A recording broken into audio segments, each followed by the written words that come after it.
moi, je vais vous présenter Docteller et surtout ce qu'on fait sur la fraude documentaire en assurance. Mais avant, je vais vous présenter qui nous sommes. Donc, nous, c'est une entreprise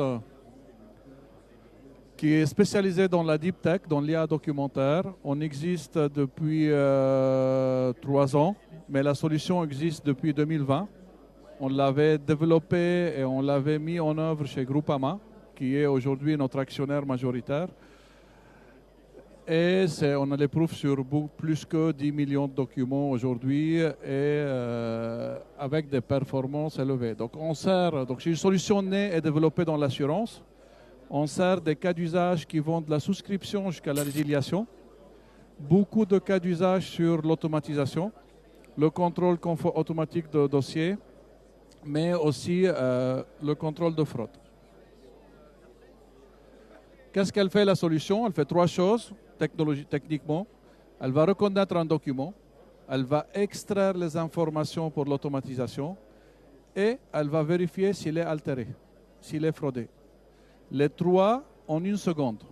Donc on est en temps réel, on s'intègre dans les processus métiers, dans les back-office, en espace client. Dès que le client il met son document, on peut interagir avec lui. On s'intègre dans les outils d'aide à la vente. On peut interagir avec le conseiller, l'accompagner dans la collecte. Je ne veux pas aborder aujourd'hui les 2 premières, je veux aborder surtout la partie fraude. Donc, la partie fraude documentaire, aujourd'hui, c'est un sujet qui est en développement sur le marché et on a tous les assureurs se cherchent sur le sujet. Et aujourd'hui, je fais le choix pour cette présentation de présenter un peu les facteurs clés de succès, comment ça doit être déroulé un sujet comme ça en assurance. Donc, je ne reviens pas sur la problématique de la fraude, la fraude qui est en croissance, donc vous connaissez tout ça, les chiffres de l'alpha, 30% plus de fraude entre 2023 et 2024, l'accès à des réseaux sociaux ou des achats de factures en ligne, l'IA générative aussi, etc., etc. Donc, la lutte de la fraude en assurance, c'est une approche globale. Donc, il ne faut pas prendre la fraude documentaire à part. Il y a la partie première qui est l'analyse comportementale. Donc, ça, beaucoup d'assureurs ont déjà des solutions. Comportemental, c'est-à-dire que ils vont analyser le comportement des clients. Quelqu'un qui souscrit une assurance de 3 jours, il a un sinistre le 2e jour. Donc, voilà. Ça, c'est quelque chose qui se développe depuis plusieurs années. Il est déjà présent. Il y a la partie analyse documentaire, mais il y a aussi l'expertise du gestionnaire qui reste quand même très importante. Quand on voit, par exemple, en assurance santé, quelqu'un qui a fait 15 implants en un jour, donc c'est quand même un peu suspect. Voilà.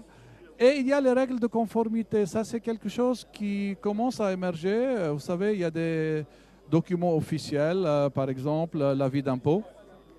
C'est quelque chose qui a des clés de sécurité et quand quelqu'un le prend, le scanne, l'imprime, certains acteurs, ils demandent l'original qui est téléchargé du site, qui permet d'être vérifié plus facilement au lieu d'avoir des images. Donc voilà, il faut l'apprendre dans sa globalité. Pour la suite, je veux me focaliser beaucoup sur l'analyse des documents, parce que c'est là où nous, on intervient, et un peu la façon dont nous, on préconise de mener ce sujet en assurance.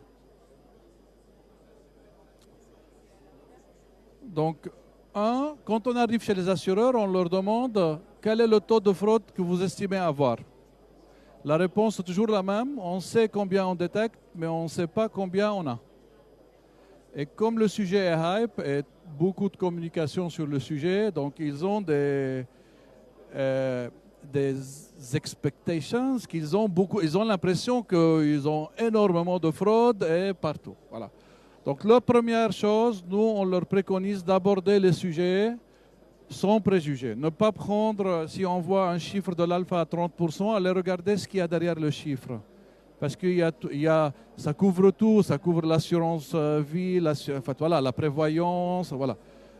Prenez les sujets sans préjugés et explorer pas à pas. Donc prendre le temps aussi de regarder quelles sont les opportunités que les solutions de la technologie peuvent amener, quelles sont les limites, définir des objectifs et regarder le sujet toujours de la fraude dans sa globalité. Ne pas y aller en disant oui, ils disent qu'il y a 20%, si on trouve 20%, donc voilà.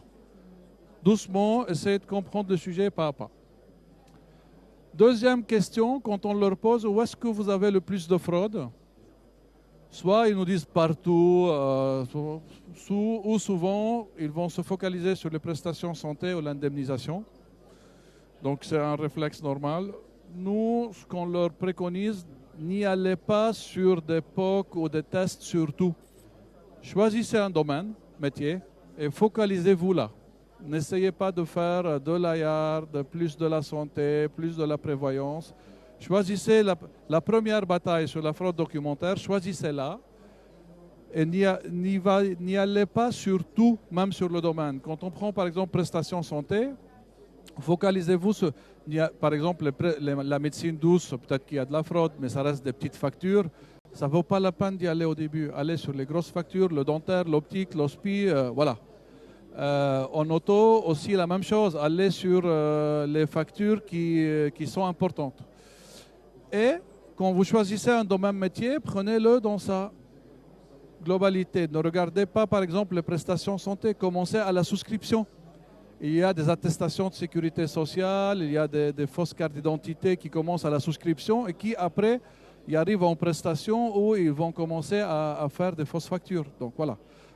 On focalise sur un domaine métier, on fixe des objectifs, on va au bout et on traite le sujet, voilà.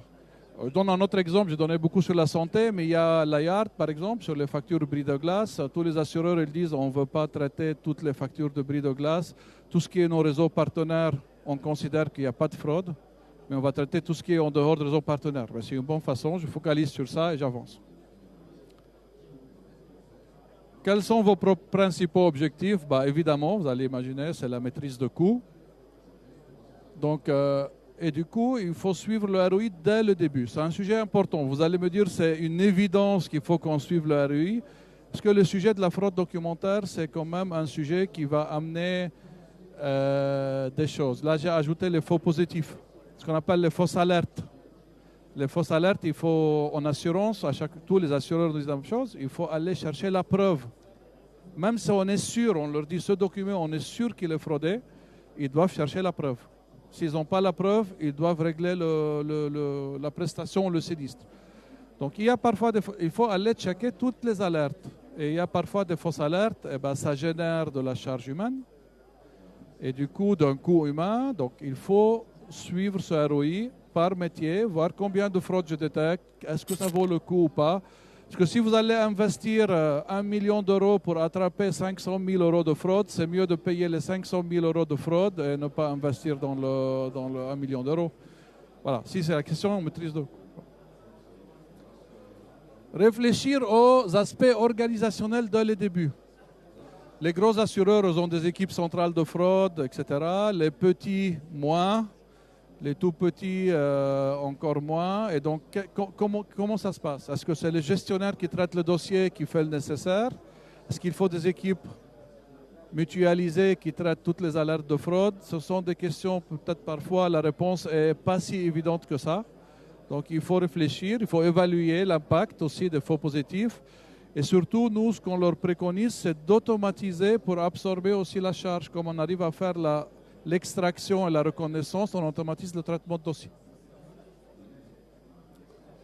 Enfin, pour analyser les alertes de fraude, il faut avoir ce qu'on appelle des outils d'investigation qui permettent à l'œil rapidement de voir où est-ce qu'elle est la fraude et est-ce que c'est un faux positif ou pas.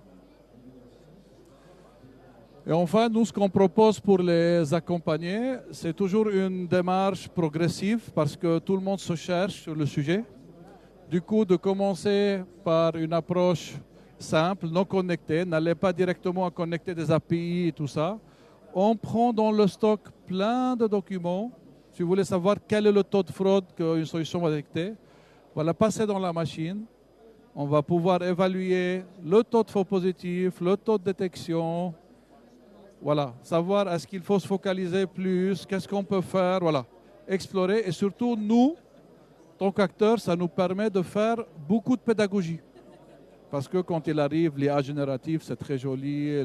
Voilà, tout ça, il croit qu'on peut faire tout. Il y a des limites quand même, il faut, voilà, il y a des opportunités. Donc voilà. Et une fois que ça c'est validé, on va passer en mode pilote et après en prod. Il ne faut pas y aller, donc aller doucement. Et voilà. Donc voilà un peu nos retours marché, notre expérience sur le sujet et ce qu'on peut préconiser sur le sujet.